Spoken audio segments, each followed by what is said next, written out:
നിർണായകമായ മഹാരാഷ്ട്ര ജാർഖണ്ഡ് നിയമസഭാ തെരഞ്ഞെടുപ്പുകൾക്കുള്ള പരസ്യ പ്രചാരണം കൂടി ഇന്ന് അവസാനിക്കുകയാണ്. 288 അംഗ മഹാരാഷ്ട്ര നിയമസഭയിലേക്ക് മറ്റന്നാൾ ഒറ്റഘട്ടമായിട്ടാണ് പോളിംഗ് നടക്കുക. അതേസമയം ജാർഖണ്ഡിൽ ഒന്നാം ഘട്ട പോളിംഗ് അവസാനിച്ചിരുന്നു. രണ്ടാം ഘട്ടത്തിൽ 38 മണ്ഡലങ്ങൾ മറ്റന്നാൾ വിധിയെഴുതും.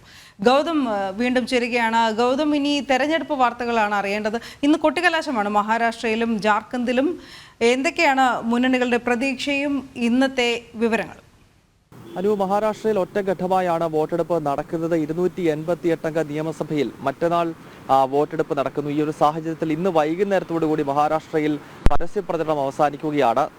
ഉത്തർപ്രദേശ് കഴിഞ്ഞാൽ രാജ്യത്തെ ഏറ്റവും അധികം ജനസംഖ്യയുള്ള ഭാരതത്തിലെ വിശാല സംസ്ഥാനങ്ങളിൽ ഒന്നാണ് മഹാരാഷ്ട്ര. കഴിഞ്ഞ 5 വർഷത്തിനിടയിൽ അവിടെ ഉണ്ടായിട്ടുള്ള രാഷ്ട്രീയ അട്ടിമറികളും അതോടൊപ്പം തന്നെ മഹാരാഷ്ട്രയിൽ കഴിഞ്ഞ 5 പതിറ്റാണ്ടായി നിലനിൽക്കുന്ന പ്രധാനപ്പെട്ട 2 പാർട്ടികൾ NCP അതോടൊപ്പം തന്നെ ശിവസേന, ഈ 2 പാർട്ടികൾക്കിടയിൽ ഉണ്ടായിട്ടുള്ള പിളർപ്പ്, അങ്ങനെ വളരെയധികം പ്രത്യേകതകൾ നിറഞ്ഞ ഒട്ടും ഏകപക്ഷീയമല്ലാത്ത ഒരു തെരഞ്ഞെടുപ്പാണ് മഹാരാഷ്ട്രയിൽ ഇത്തവണ നടക്കുന്നത്. ലോക്സഭാ തെരഞ്ഞെടുപ്പിൽ ചെറിയ മേൽക്കൈ കോൺഗ്രസിനും ഇന്ത്യ മുന്നണിക്കും ലഭിച്ചു. പക്ഷേ പിന്നീട് രാഷ്ട്രീയ സാഹചര്യങ്ങൾ വീണ്ടും ഭരണകക്ഷിയായ മഹായുതി സർക്കാർ BJPയും ശിവസേനയും അടങ്ങുന്ന ഇപ്പോഴത്തെ സർക്കാരിന് അനുകൂലമാകുന്നു.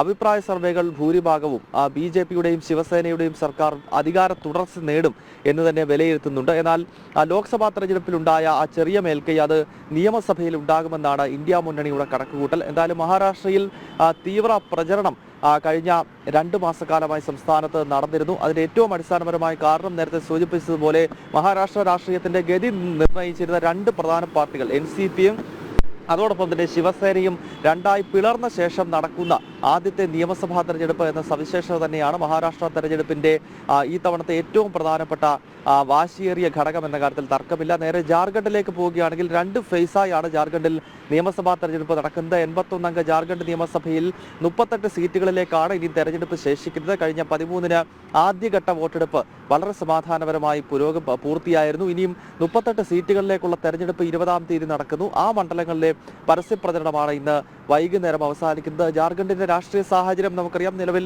JMM കോൺഗ്രസ് സഖ്യം അധികാരത്തിലിരിക്കുന്ന സംസ്ഥാനമാണ്. പക്ഷേ അഴിമതിയും അതോടൊപ്പം തന്നെ വിലക്കയറ്റവും ഭരണവിരുദ്ധ വികാരങ്ങൾ വിവിധ വിഷയങ്ങളിൽ ഇപ്പോഴുള്ള സർക്കാരിനെതിരെയുള്ള വികാരം അത് തങ്ങൾക്ക് അനുകൂലമാകുമെന്ന പ്രതീക്ഷ ജാർഖണ്ഡിൽ BJPക്കുണ്ട്. ജാർഖണ്ഡ് BJP മുൻപ് പലതവണ ഭരിച്ചിട്ടുള്ള സംസ്ഥാനമാണ്. 2014 മുതൽ 19 വരെ രഘുബർ ദാസ് അവിടെ 5 വർഷം മുഖ്യമന്ത്രി സ്ഥാനത്ത് പൂർത്തീകരിച്ചു. ജാർഖണ്ഡിന്റെ ചരിത്രത്തിൽ തന്നെ 5 വർഷം പൂർത്തീകരിക്കുന്ന ആദ്യത്തെ മുഖ്യമന്ത്രിയായിരുന്നു രഘുബർ ദാസ്. അങ്ങനെ BJPക്ക് സംഘടനാ സംവിധാനമുള്ള, പ്രത്യേകിച്ച് വനവാസി മേഖലകളിലൊക്കെ വലിയ സ്വാധീനമുള്ള സംസ്ഥാനമാണ്. എന്തായാലും 5 വർഷത്തെ ഇടവേളയ്ക്ക് ശേഷം അവിടെ അധികാരം തിരിച്ചു പിടിക്കാനുള്ള ശ്രമം BJP നടത്തുമ്പോൾ ഭരണ തുടർച്ചയ്ക്കായുള്ള ശ്രമമാണ് ജാർഖണ്ഡ് മുക്തിമോർച്ച കോൺഗ്രസ് സഖ്യം അവിടെ നടത്തുന്നത്. ജാർഖണ്ഡിലും ഇന്ന് വൈകുന്നേരത്തോടുകൂടി പരസ്യപ്രചരണം അവസാനിക്കും. ഈ ഉത്തരേന്ത്യയിലെ 2 സംസ്ഥാനങ്ങൾ മഹാരാഷ്ട്രയിലും ജാർഖണ്ഡിലും നാളെ